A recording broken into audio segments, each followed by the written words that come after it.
Hello friends, welcome to Global English Magic, which supports your every need in English.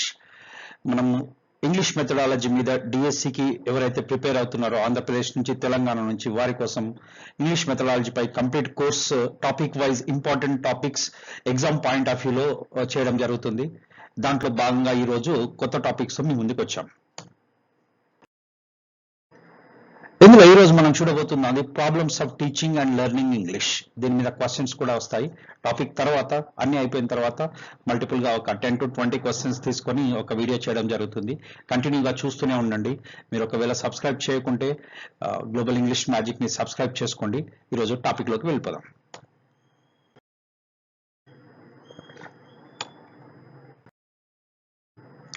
Problems of teaching and learning English. English teach చేయడంలో కానీ learning లో కానీ ఉన్న problems ఏంటి అనేది ఈ వీడియో లోపల చూద్దాం. మొదటిగా ఉన్న ప్రాబ్లం ఏంటంటే multi language task. Indians follow 3 language formula in learning. The child has to focus on Telugu, Hindi and English to learn a new language. It's quite difficult to the child. So child కి 3 languages మనం వాడుతూ ఉంటాము. దానివల్ల చెప్పే వాళ్ళు కూడా కొంచెం తెలుగులో కొంచెం హిందీలో కొంచెం ఇంగ్లీష్ లో టీచ్ చేయడం వల్ల ఆ టీచింగ్ కి కష్టంగానే ఉంటుంది, ప్లస్ నేర్చుకోవడానికి కూడా కష్టంగా ఉంటుంది. This the first problem. India is a mix of different cultures, religions and castes with various mother tongue backgrounds. Teacher need to handle these students in the same classroom is a difficult task in teaching a new language. కొంతమంది తెలుగుకి సంబంధించిన వాళ్ళు ఉంటారు, కొంతమంది హిందీకి సంబంధించిన వాళ్ళు ఉంటారు.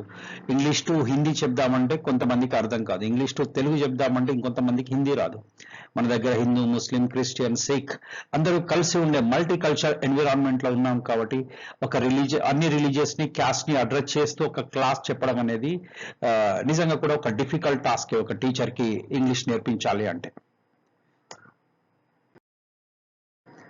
Next వచ్చేసి most of the Indian students feel that English is a difficult subject to learn and they are scared to learn and practice.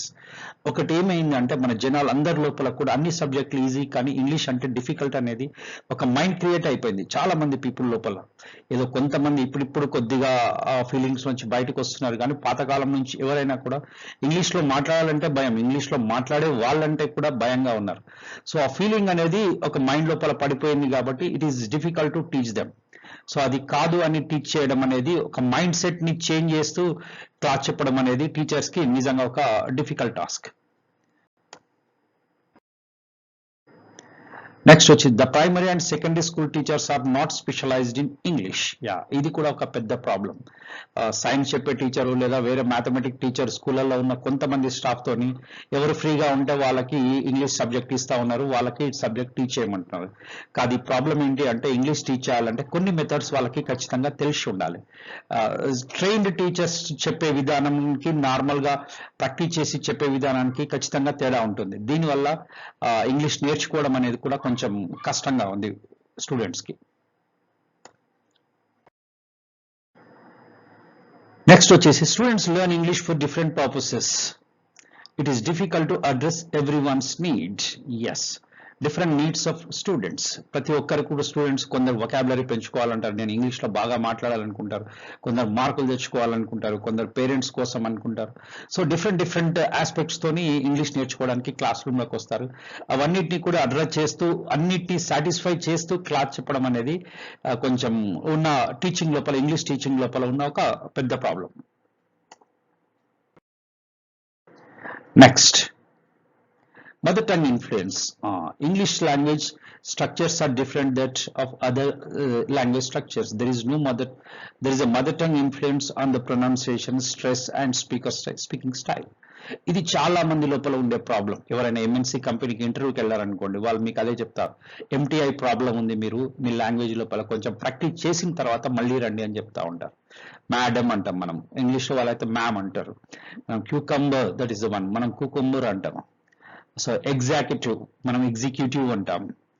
So environment అంటాం. మనం అన్ని వర్డ్స్ ని పలుకుతా ఉంటాం. సో ఇదేంటంటే మదర్ టంగ్. తెలుగులో ప్రతి ఒక్క వర్డ్ ని మనం పలుకుతా ఉంటాం. సైలెంట్ ఉండే లెటర్లు తెలుగులో ఉండవు, కానీ ఇంగ్లీష్ లోకి వచ్చేసరికి చాలా లెటర్స్ సైలెంట్ గా ఉంటాయి. దాన్ని అది పలుకుతా ఉంటాం. వెన్స్డే అంటాం, వెన్నస్డే కాదు వెన్స్డే. సో కోంబ్, హ్యాండ్సమ్ కాదు, hand HANDSOME, handsome, D silent. కానీ మనం అన్ని వర్డ్స్ పలుకుతూ ఉంటాం. దీనివల్ల ఏంటంటే వినే వాళ్ళకి కూడా కొంచెం ప్రాబ్లం ఉంటుంది. టీచ్ చేసే వాళ్ళకి ప్రాబ్లమే, నేర్చుకునే వాళ్ళకి కూడా ఇది ఒక పెద్ద ప్రాబ్లం ఉంది. లాంగ్వేజ్ లోపల ప్రొఫిషియన్సీ సాధించడానికి this is also one of the major problem. Next వచ్చేసి children listen to English only in one period. This is not enough to learn English. ఏదైనా ఒక లాంగ్వేజ్ నేర్చుకోవాలంటే ఎన్వైరన్మెంట్ ఉండాలి మనకి, చుట్టూ ఉన్న పరిస్థితులు మనకు లాంగ్వేజ్ నేర్చుకోవడానికి సపోర్ట్ చేయాలి. మన క్లాస్ రూమ్ లోపల కానీ చుట్టూ ఉన్న ఎన్వైరన్మెంట్ లో కానీ మనకు క్లాస్లో తప్ప, ఇంగ్లీష్ టీచింగ్ టైంలో తప్ప వేరే మనకు బయట ఆ పరిస్థితులు అనేవి చాలా వరకు దొరకట్లేదు. బయట మీరు ఎంత ఇంగ్లీష్లో మాట్లాడాలన్నా కూడా పక్క వాళ్ళు తెలుగులోనే సమాధానం చెప్తారు. మీరు కూడా తెలుగులోనే మాట్లాడాల్సి వస్తుంది పరిస్థితులను బట్టి. సో దీన్ని బట్టి ఇంగ్లీష్ యొక్క లాంగ్వేజ్ మీద కమాండ్ తెచ్చుకోవడం అనేది కొంచెం కష్టంగా ఉంది. Next, English teacher is not specialised in many schools. The other subject teacher are teaching English in most of the schools. They are unable to cover all the areas of language. Yes. వేరే teachers subject ని teach చేయడం, ముఖ్యంగా primary and high స్కూళ్ళ లోపల, village లో కానీ కొన్ని స్కూళ్ళ లోపల ఏమైతుందంటే వేరే ఎవరైతే సార్ ఉన్నారో వాళ్ళని ఇది సబ్జెక్ట్ ఇవ్వడం జరుగుతుంది. వాళ్ళకు బేసిక్ స్కిల్స్ మీద కమాండ్ ఉండదు. Learning, reading, speaking, writing, listening, speaking, ఈ 4 స్కిల్స్ ని బేసిక్ స్కిల్స్ కింద తీసుకుంటారు. దీని మీద నెక్స్ట్ వీడియో రాబోతుంది. సో ఈ స్కిల్స్ మీద కమాండ్ ఉండదు. దేనికి ఎలా చెప్పాలనే దానికి ప్రతి దానికి ఒక స్పెషలైజ్డ్ మెథడ్ ఉంది. సో ఆ మెథడ్ ని ఫాలో అవ్వకుంటూ చెప్పాలి. వాటికి వీటన్నిటి మీద ఐడియా ఉండదు కాబట్టి వాళ్ళకు వచ్చిన రకంగా చెప్తారు. దీనివల్ల చెప్పే వాళ్ళకి ప్రాబ్లమే, నేర్చుకునే స్టూడెంట్స్ కూడా పూర్తిగా నేర్చుకోలేకపోతున్నారు. ఇది కూడా ఒక ప్రాబ్లమ్స్ ఆఫ్ టీచింగ్ లో, లెర్నింగ్ లోపల ఇంగ్లీష్ లో ఉన్న ఒక ముఖ్యమైన సమస్య.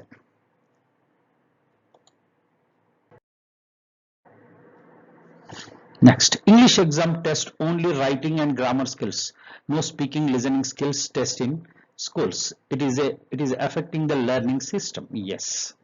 స్కూళ్ళల్లో ఎగ్జామ్లో ఏముంటుంది, మనకు మంత్లీ టెస్ట్ పెడతాము, లేదా quarterly exams, half yearly exams, ఒక పేపర్ ఇస్తాము, ఒక 5 క్వశ్చన్స్ ఉంటాయి, గ్రామర్, వొకాబులరీ ఏదైనా కూడా వాటి మీద రాసేస్తే అయిపోతుంది. కానీ ఎక్కడ మనం స్పీకింగ్ చెక్ చేయట్లేదు, లిజనింగ్ చెక్ చేయట్లేదు. లిజనింగ్ స్కిల్స్ అయితే అసలు స్కూళ్ళలో చాలా వరకు దాన్ని పట్టించుకునేవారే లేరు. So we are not at all checking the listening skills in the schools. Speaking skills ఏదో కొన్నిసార్లు ఎప్పుడో మీటింగ్స్ అయినప్పుడు లేదా ఏదో పోటీ కాంపిటీషన్ పెట్టినప్పుడు తప్ప ఇంగ్లీష్ లో మాట్లాడడము, వారి యొక్క స్పీకింగ్ స్కిల్స్ పెంచడం అనేది చాలా వరకు జరగట్లేదు. ఇది కొంత ప్రాబ్లం గా ఉంది. ఈ ప్రాబ్లం కి కారణం ఏంటంటే ఇంతకుముందు చూసాం, టీచర్లకి అంత ఇంగ్లీష్ మీద కమాండ్ లేకుండా ఉంది, స్టూడెంట్స్ కూడా నేర్చుకునే ఎన్వైరన్మెంట్ లేదు. సో ఈ రెండింటి వల్ల ఈ ప్రాబ్లం ఫేస్ చేయాల్సి వస్తుంది. Most of the classes, the strength is big. More number of students in class may not give the chance to participate in all the learning activities. Yes. స్కూళ్ళలో ఒక్కొక్క class లోపల 40, 50, 60 మంది దాకా ఉంటున్నారు.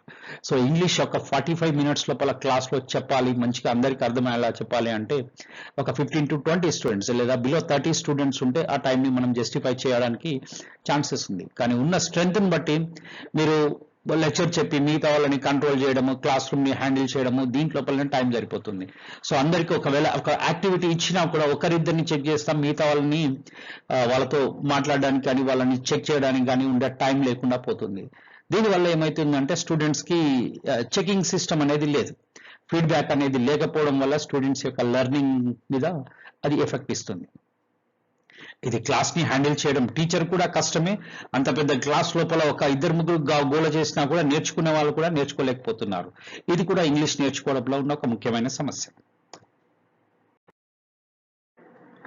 సో ఇదండి ఈ టాపిక్ మీద ఉన్న ముఖ్యమైన these things. It's a very short topic and దీని మీద అవగాహన ఉంటే మీకు మంచిది. దీని మీద క్వశ్చన్స్ ఏమైనా ఉంటే నెక్స్ట్ వీడియో లోపల అన్ని టాపిక్స్ అయిపోయిన తర్వాత we are making a separate video on the questions. చూస్తూనే ఉండండి గ్లోబల్ ఇంగ్లీష్ మ్యాజిక్. ఒకవేళ మీరు సబ్స్క్రైబ్ చేయకపోతే సబ్స్క్రైబ్ చేయండి, మీ ఫ్రెండ్స్ ఎవరైనా ఉంటే లైక్ చేయండి, షేర్ చేయండి. ఈజీగా మీకు అర్థం కావడానికి వీడియోస్ పనికి వస్తాయి. చూస్తూనే ఉండండి, రెగ్యులర్ గా చూస్తూ ఉండండి వీడియోస్. ఒక్కసారి చూస్తే ఇది ఎంటర్టైన్మెంట్ వీడియో కాదు, మీకు ఒక్కసారి చూస్తే అర్థం కావడానికి మళ్ళీ మళ్ళీ చూస్తూ ఉంటే క్వశ్చన్స్ వచ్చే ఎగ్జామ్ లో వచ్చే క్వశ్చన్స్ అన్ని నేను చూశాను. వాటి మీద మెటీరియల్ రెడీ అవుతుంది. క్వశ్చన్స్ కొన్ని డైరెక్ట్ గా ఉంటాయి, చాలా వరకు ఇండైరెక్ట్ గా కూడా క్వశ్చన్స్ ఇస్తా ఉన్నారు. ఇండైరెక్ట్ క్వశ్చన్స్ మీరు ఆన్సర్ చేయాలంటే సబ్జెక్ట్ మీద కమాండ్ ఉండడం చాలా అవసరం. సో అందుకోసమే మీరు వీడియోస్ రెగ్యులర్ గా చూస్తూ ఉండండి. ఇంకా మీకు ఛానల్ సబ్స్క్రైబ్ చేసుకోకపోతే గ్లోబల్ ఇంగ్లీష్ మ్యాజిక్ అని సబ్స్క్రైబ్ చేయండి. అలాగే దీంట్ లోపల స్కూల్ లెవెల్ ఇంగ్లీష్ గ్రామర్ అని ఒక సపరేట్ టాపిక్స్ ఉన్నాయి. దాంట్ లోపల అన్ని చిన్న చిన్న టాపిక్స్, నౌన్ ఏంటి, ప్రొనౌన్ ఏంటి, వర్బ్ ఏంటి, వాటి మీద కూడా వీడియో చేయడం జరిగింది. అవన్నీ కూడా ఒకసారి చూడండి. చూస్తే మీకు బేసిక్ లాంగ్వేజ్ మీద కమాండ్ వస్తుంది. దానివల్ల మీరు ఇంకా మంచిగా ఆన్సర్ చేయగలరు. మా యొక్క ఉద్దేశం మీరు జాబ్ తెచ్చుకోవడమే మా యొక్క ఉద్దేశం. సో మీకు డిఎస్సి కానీ టీచర్ రిలేటెడ్ గా ఏ ఎగ్జామ్ కి మీరు ప్రిపేర్ అవుతున్నా కానీ, స్కూల్ లెవెల్లో కానీ, కాలేజ్ లెవెల్లో కానీ, డిగ్రీ కాలేజ్ లెవెల్లో ఎవరైనా టీచర్ ఎగ్జామ్స్ కి ప్రిపేర్ అవుతుంటే ఖచ్చితంగా ఈ వీడియోస్ అన్ని మీకు ఉపయోగపడుతూ ఉంటాయి. చూస్తూనే ఉండండి global English magic. Thank you for watching.